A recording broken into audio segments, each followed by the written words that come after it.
and something that perhaps some recent American policymakers did not fully assimilate. It should follow, therefore, from that, not as a matter of surprise, that the crisis of leadership, of American leadership in the world, the ongoing crisis, could become the crisis of global stability.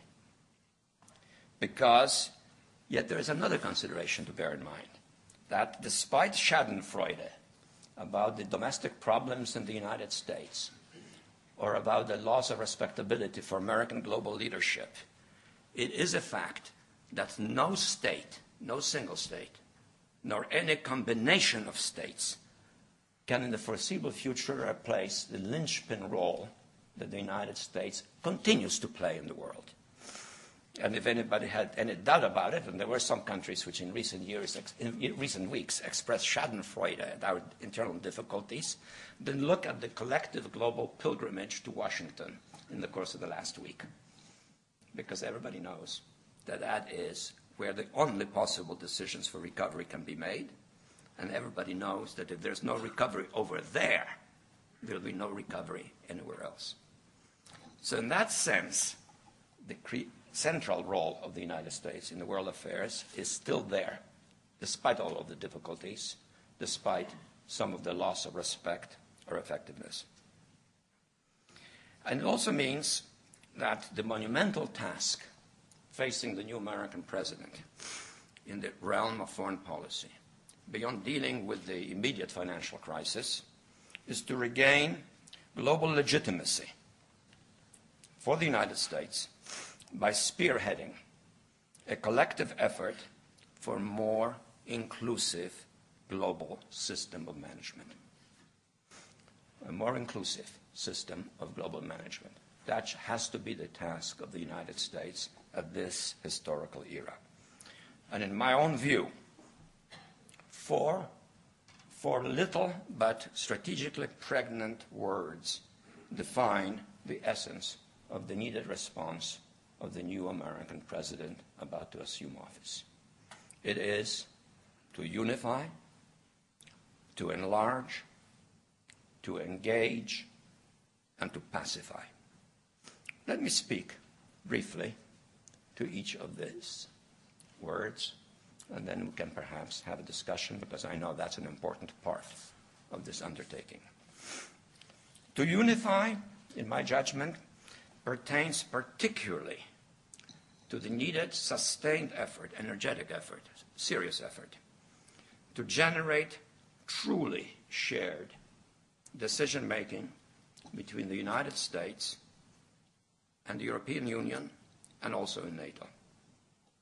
And how to achieve that is, of course, a long-standing objective, but one which has to be pursued with intensified urgency, given the present circumstances.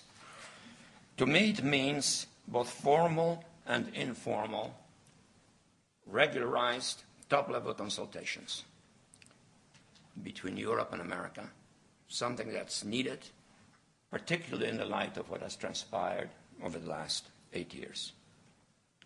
But of course, it's much easier to state this than to accomplish it. And one of the very major reasons for that is something of which we over there and you over here are very well aware. Namely, there is no such thing yet as a politically unified Europe. And the absence of such a politically unified Europe creates real complications in the process of revitalizing, reestablishing, and making central a renewed transatlantic dialogue. What then, in that context, is a viable alternative? One can seek it, of course, in the institutional arrangements, the Treaty of Lisbon, and so forth, but that doesn't deal with political realities. The political reality is of intra-European divisions on some key strategic issues, and great disparities of power among the various components, sovereign components of the European Union. And hence, in this context, what is practicable in the near future is essentially a more deliberate dialogue between 3 European countries that have a global orientation and to varying degrees global interests, and obviously That is the UK, France, and Germany. But that dialogue, in turn, can only be effective and be meaningful if the three have a basic, fundamental, strategic consensus among themselves.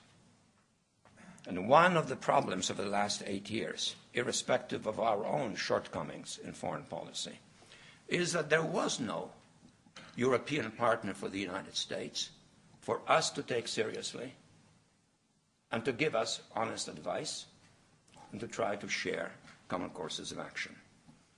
We had a very loyal ally, a close personal ally in the country with which we have the greatest kinship, namely this country. But if there is responsibility for the war of unfortunate choice that we undertook to wage, it has to be shared precisely with that partner, who publicly defended it vigorously, privately advocated it, even if at the same time whispering some reservations or making alternative suggestions, which could be safely ignored because the public praise was what was important and it was pocketed and politically very useful. And the other two partners engaged essentially in differentiated competition in public denunciations of our policies, merited indeed, but always painful, and it wasn't conducive then to a serious dialogue. There was no dialogue, to be perfectly blunt about it, between President Bush and Chancellor Schroeder, nor was there much of a dialogue between President Bush and President Chirac, who in the process, incidentally, offended a good part of Europe by telling it to shut up when it was inclined to support the United States. So the basic need for the transatlantic dialogue is that there be, in some fashion, a political dialogue that carries weight and substance and entails respect from America and a willingness to share both in the decision-making and burdens on the part of the Europeans. And there is no alternative, it seems to me, for the moment, except for an informal arrangement between the three, if they can come to share a common strategic purpose. And that is something that the Europeans need to do, while we need to be more willing to engage in serious dialogue. Together, in spite of the relative decline of Atlanticist supremacy over the world, the fact remains that the US and the EU together account for more than 1/2 of the global GDP. And that is an enormous source of weight. But for us to be effective, we have to be willing to discuss strategic choices, and I'll come to some in a minute, and then be willing to undertake jointly the resulting burdens. Alas, for too many years now, the general pattern has been that we make the decisions and then expect the Europeans to share in the burdens. And for too many years, the European complaint has been that the Europeans are excluded from decision-making, but it should be the US that carries the heavy load. And there's no better example of that than the current problems that we face, and I'll come to them, in Afghanistan. It does occur to me that perhaps in the new US administration, the deliberate effort to revitalize at the highest level the American-European dialogue could be the task assigned to the Vice President, who has special expertise in foreign affairs, knows this continent well, is known by the elite. It cannot be a full-time job